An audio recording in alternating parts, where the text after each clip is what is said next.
கொஞ்ச நாள் நல்ல சாப்பாடு சாப்பிடலைனாலே எப்படா நல்ல ஃபுட்டு சாப்பிடுவோம்னு நினைக்கிறது மனுஷங்க இயல்பு தானே. அப்படித்தானே. இப்ப நம்மளுக்கு கல்யாண வீட்டுல சூப்பரா சாப்பாடு போடுறாங்க, என்னது நல்லா சூப்பரா கிளம்பி ஓடிடுவோமா இல்லையா? அவங்களுக்கு அத்தனை நாள் பட்டினியா பிரியாணி கொடுத்தா ஓடிடுவோம். Very good. அது மாதிரி அவங்களுக்கு வந்துட்டு என்னது அப்பதான் ஃபுட்டு கிடைக்குன்னு சொன்னா எல்லாரும் ஓடுறாங்க. ஓடி அங்க இருக்கிறதுலாம் என்னென்ன கிடைக்குதோ டென்ட்டுக்குள்ள கிடைக்கிறத அத்தனையும் அள்ளிட்டு வர்றாங்க.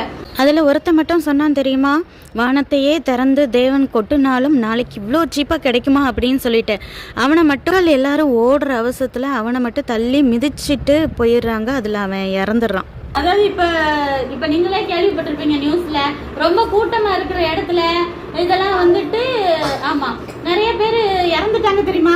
அதே போல அவங்க ஓட வேற செஞ்சிருக்காங்க. எல்லாரும் துடு என்ன கிடைக்குமோ ஓடி போய் எடுக்கணும் சொல்லிட்டு ஓடுறாங்க இல்லையா? அப்ப அவசரத்துல செஞ்சுட்டாங்க, அவனை மிதிச்சு கொன்னுட்டாங்க.